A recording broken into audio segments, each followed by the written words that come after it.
தி secret புத்தகத்தின் 2வது அத்தியாயம் நமக்கு ஒரு எளிய உண்மையை விளக்குகிறது. அது என்னவென்றால், உன் சிந்தனையே உன் வாழ்க்கையின் அடித்தளம். நீ என்ன நினைக்கிறாயோ அதையே நீ உன் வாழ்க்கையில் பெறுகிறாய். உன் மனதில் எழும் ஒவ்வொரு எண்ணமும் ஒரு விதை. நல்ல விதை நட்டால் நல்ல அறுவடை கிடைக்கும். கெட்ட விதை நட்டால் கெட்ட அறுவடை கிடைக்கும்.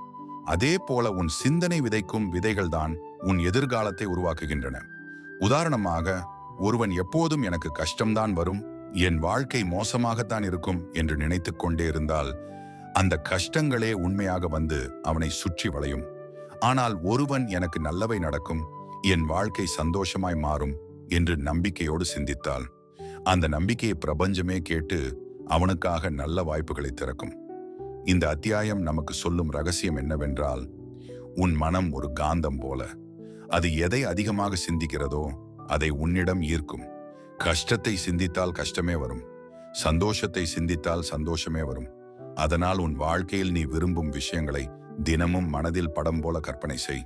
அதை நடந்துவிட்டது போல உணர்ந்து வாழிங்கு 2 சக்தி வாய்ந்த கருவிகள் இருக்கின்றன. காட்சி உருவாக்கம். நீ கனவு காண்பதை உன் மனதில் படம் போல தெளிவாக கற்பனை செய். அது ஏற்கனவே நடந்துவிட்டது போல உணர்ந்தால் அந்த உணர்வு பிரபஞ்சத்தை உன்னிடம் இழுக்கும். நன்றி. உன்னிடம் உள்ளவற்றுக்கு நன்றி கூறு. நன்றி கூறும் மனம் இன்னும் அதிக நன்மைகளையும் ஆசீர்வாதங்களையும் உன்னிடம் கொண்டு வரும். பிரபஞ்சம் ஒரு பெரிய உணவகம் போல.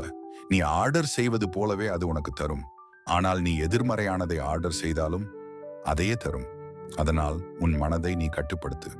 நல்லதை சிந்தி, வெற்றியை கற்பனை செய், ஆரோக்கியத்தையும் சந்தோஷத்தையும் நம்பு. 2வது அத்தியாயம் நமக்கு சொல்லும் பாடம், உன் சிந்தனை விதை. நீ நட்ட விதையே உன் வாழ்க்கையில் வளரும். நீ நினைப்பதே நீ பெறுவது. கதைக்களம் சேனலை சப்ஸ்கிரைப் செய்ய மறக்காதீர்கள். ஒரே ஒரு வீடியோ உங்கள் வாழ்க்கையை மாற்றக்கூடும். தவறவிடாதீர்கள்.